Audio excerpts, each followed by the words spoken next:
Tonight's sleep story on the history of soap actually starts thousands of years ago, in about the 3rd century BC in ancient Mesopotamia.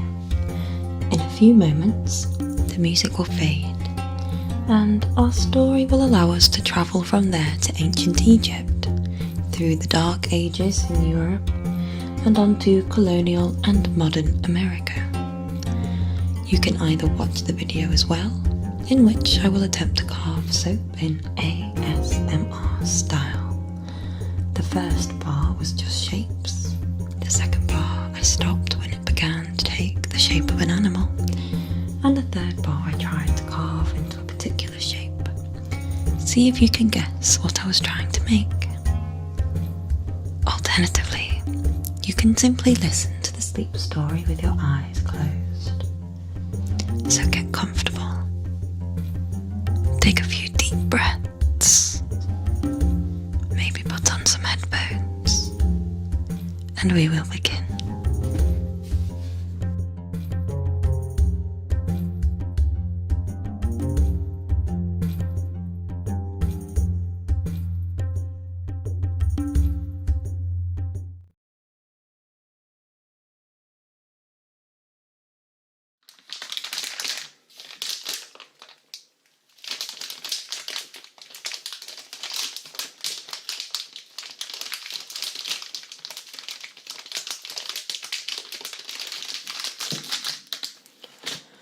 Hello everyone, and welcome back to my channel.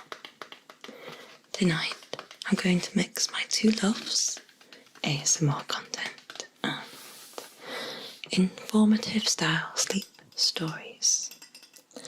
As you can see, I have a couple of bars of soap and a very small collection of little knives. I will be attempting to do a lovely tingle and satisfaction inducing soap cutting video. But to make it a little more interesting, I thought I'd record a whispered / softly spoken sleep story about the history of soap at the same time. If the history of soap sounds boring to you, perhaps that will help you sleep. But I do love history and writing these stories, and I will try and make it as interesting as possible. Our story actually begins in ancient Mesopotamia. Mesopotamia is a historical region of Western Asia, sitting between the Tigris-Euphrates river system. Meso means in between or in the middle of, and Potamos means river. It is in modern day Middle East, in the area of Iraq. It is sometimes referred to as the cradle of civilization. It is where humans first settled and created the first society. Now, their version of society was probably very different than what we call society. Their version of soap would probably disgust most of us today as well. Mesopotamians would render fat from slaughtered animals such as sheep, cows and goats, and cook it up with water and an alkaline like lye, which is a substance derived from wood ashes. The result was a messy goop which lifted dirt. Evidence suggests that this rudimentary soap was in use from 2800 BCE, before Christ's existence. From this date, we can surmise that the inventors of soap was actually the Sumerians, who ruled over Mesopotamia for most of the 3rd century BC. It's unlikely that this substance was used commonly to clean human bodies. It is thought that these old soaps were used for washing products like wool, used for textile. These soaps may also have been used for ritualistic purposes by Sumerian priests to purify themselves before sacred rites. There is even some evidence that, many years later, modified versions of this soap may have been used to treat skin diseases, which is remarkably forward-thinking for such an ancient society to associate cleanliness with disease. Use of this soap was probably quite widespread because the production of various types of soap even made it onto a few Mesopotamian tablets. Now these tablets were one of the first forms of writing, and information would be written in pictorial cuneiform script, not entirely unlike Egyptian hieroglyphics. Speaking of ancient Egypt, in about 1500 BC, ancient Egyptians had techniques for devising soap-like components. They would mix alkaline salts with oil, and evidence for this comes from papyrus specimens. Our story now takes us to the ancient Roman Empire. A Roman scholar, Pliny the Elder, wrote a book called Naturalis Historia, written about 77 AD. He described soap as a pomade made of tallow, typically derived from beef fat, and ashes that the Gauls, who were a group of Celtic peoples in continental Europe, especially the men, applied to their hair to get a reddish tint effect. In Naturalis Historia, Pliny refers to sapo, which is the Latin word for soap. Sapo, he explains, was manufactured from a combination of tallow and ashes, and this is what was primarily used for hair. Romans, on the other hand, were more likely to scrape their skin clean using essential oils and white sand as an abrasive, and strigil, which was the tool for scraping off dirt and sweat and made out of metal or reed.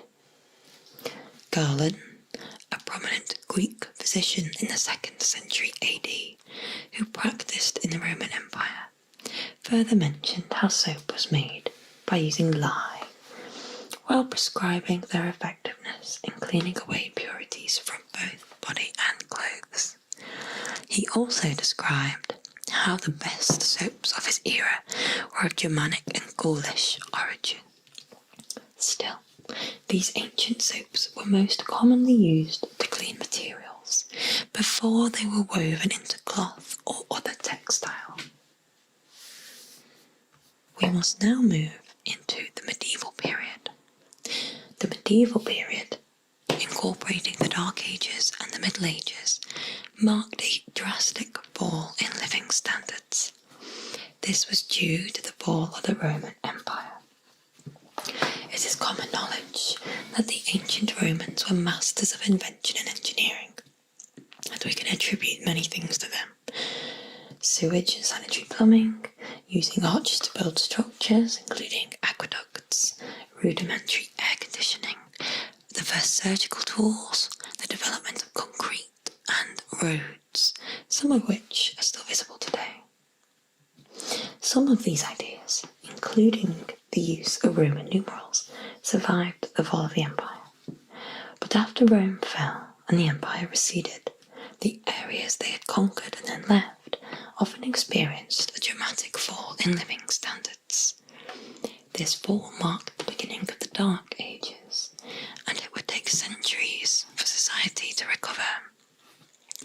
Like many things, the use of soap also declined after the fall of Rome, especially so as church institutions across Europe actively discouraged the use of soap and even the act of bathing itself, as they were linked to the pagan ways of the Roman Empire. Despite this, by the 6th century AD, there were a few emerging soap-making guilds in Italy. By Charlemagne's reign in 8th century AD, Soaps were again very popular and were considered as being one of the grooming products preferred by the nobles of royal estates.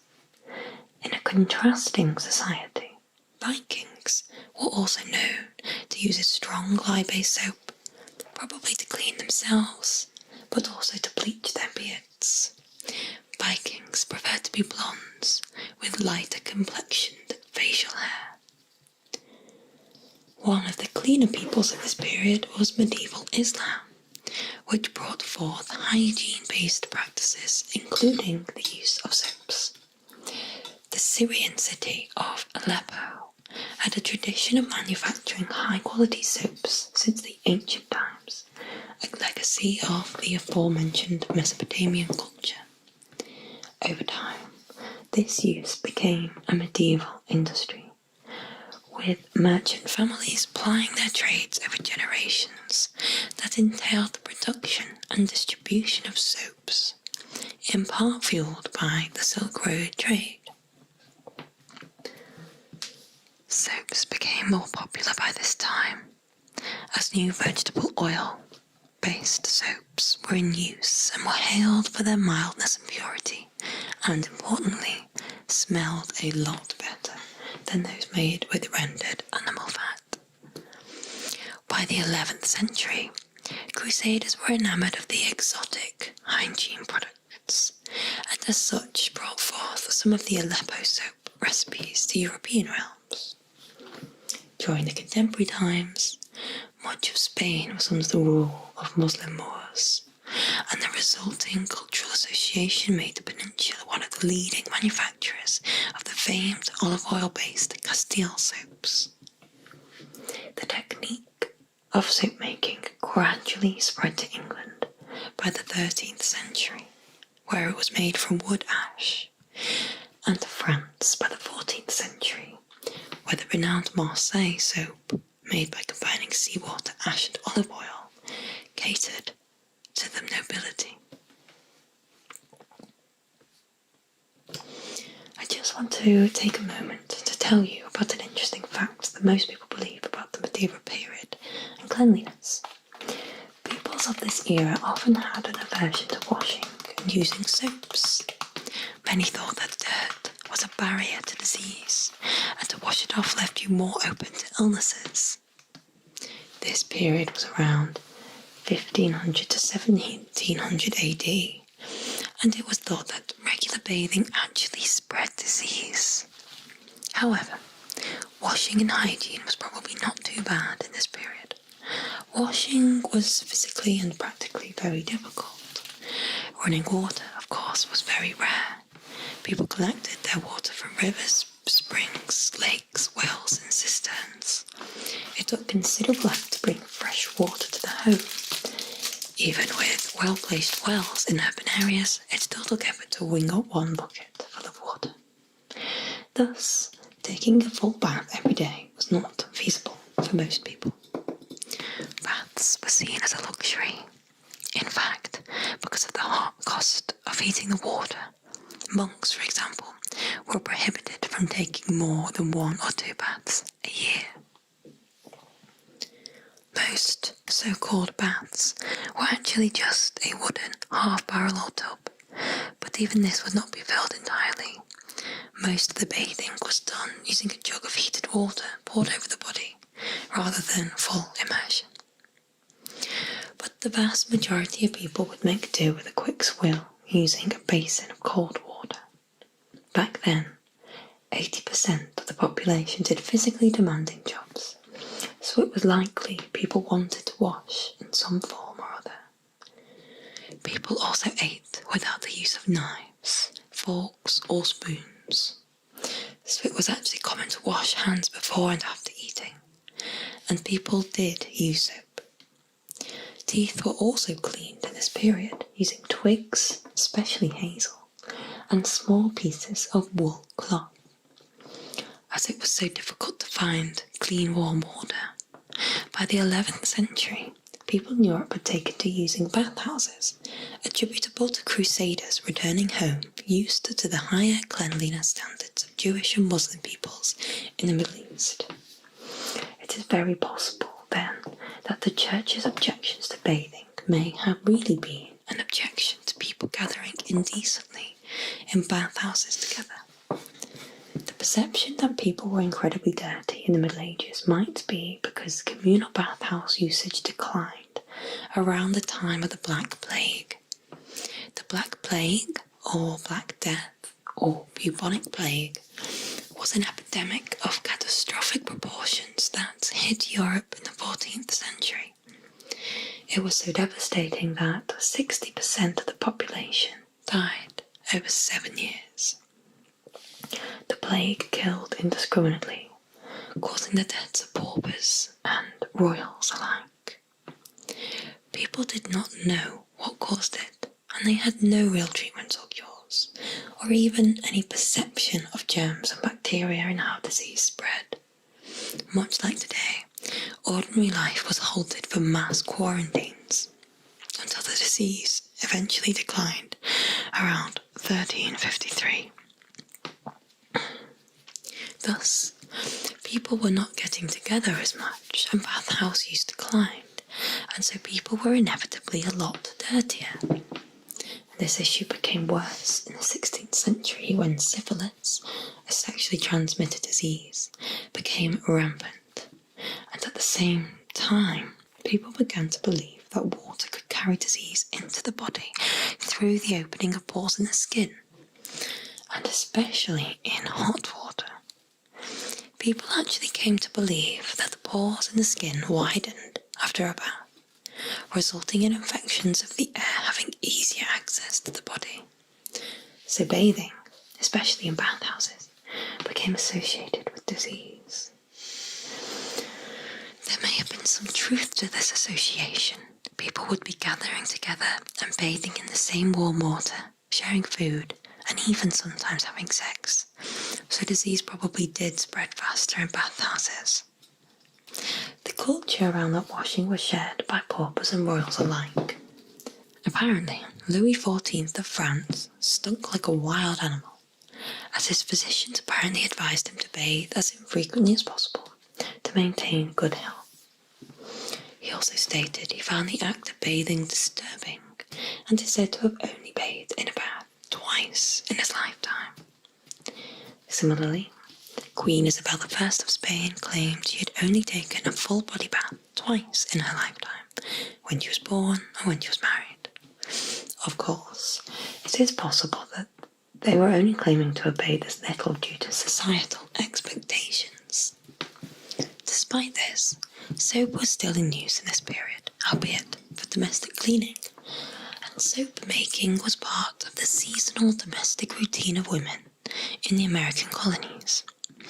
As one Connecticut woman described it in 1775, women stored fat from butchering, grease from cooking, and wood ashes over the winter months. In the spring, they made lye from the ashes and then boiled it with fat and grease in a giant kettle. This produced a soft soap that women used to wash the linen shifts that colonists wore as undergarments. In the new nation, the founding of soap manufactories like New York-based Colgate, founded in 1807, or the Cincinnati-based Procter & Gamble, founded in 1837, increased the scale of soap production, but did little to alter its ingredients or use. Middle-class Americans had resumed water bathing, but still shunned soap. Soap making remained an extension of the tallow trade that was closely allied with candle making, and soap itself was for laundry. At the first P&G factory, that is, the company Procter & Gamble I just mentioned, labourers used large cauldrons to boil down fat collected from homes, hotels and butchers to make the candles and the soap they sold. Let's take a break for a moment and talk about how soap actually works. Soap contains surfactants. Soap contains surfactants, and these actually lift germs from your skin. Water then washes the germs away. But let's go into this a little more. How does soap clean dirt, grease and oils off your hands? Of course, most of us are aware that water and oil do not mix. On a chemical level, that's because the fatty molecules that make up oil, grease and dirt are all non-polar molecules that don't have a charge, while water molecules are polar. So you end up with separate layers when you mix them. This is important to understand for hand washing because when disease-causing germs in fecal matter or dirt get on your hands after using the toilet or touching a contaminated surface, they mix with the natural oils on your skin and they stay there. When you rinse your hands with water only, it's ineffective against the germy oils that have lodged onto your skin. The water slips right off without mixing, just like it does with cooking oil. So this is where soap comes in, because soap is salt derived from an oil or fat. It has a unique chemical structure that looks like a balloon. The balloon head is the salt, a charged polar molecule, and it's connected to a string or tail of non-polar fatty acids. The soap molecule can therefore act like a double agent. The salty end is attracted to water, while the fatty tail is attracted to the dirt or oil. When you mix the soap with dirt and water, the soap molecules break up the dirt and the bacteria it contains by forming circles around individual droplets. The fatty chains go in the middle, facing the dirt, while the salt balloon tops form the outside of the circle facing the surrounding water. The wheel-like structure formed by the circle of soap molecules around the dirt of oil droplet is called a micelle. When you wash your hands with soap, it dislodges the dirt, grease, oils, and disease-ridden fecal matter particles on your hands by creating these micelles. Surrounded by the soap, the oil molecules become suspended and distributed in the water rather than stubbornly clinging to your skin. This allows the dirt and germs on your skin or on clothing, surfaces or towels to be rinsed away with water. And there we go. Now let's return to our history of soap. We have now reached the modern epoch. Soap making has continued to evolve, but before the 18th century the usage and manufacturing of soap remained relatively small scale compared to the size of the population. Soap users tended to be wealthy because of the high cost factor required to procure the products. Moreover, due to the prevalence of bothersome ingredients like animal fat, many of the soap varieties gave off their unpleasant aroma. But with the Industrial Revolution, chemists were able to incorporate aromatic substances like palm oil and coconut essence, mostly imported from Asia or Africa, into the soap products. And by the 19th century, it was war that rather instigated the mass-scale use of soaps. This is because during the Crimean War fought between 1854 and 1857, the British forces suffered many casualties from widespread disease, rather than just from battle wounds. This fueled the adoption of hygiene regulations for modern armies, thus leading to the practice of regular soap usage by soldiers, who in turn brought their health habits home. By the 20th century, soap finally made its debut as a mass-consumed commercial product, thanks to massive marketing efforts put forth by Procter & Gamble. P&G, as I mentioned earlier. P&G spent more than $400,000 a year in the early 1900s, the equivalent of over $10 million a year today. So much that radio serials were then known as soap operas because of the sponsorship of the soap manufacturers. This is a term still in widespread use today.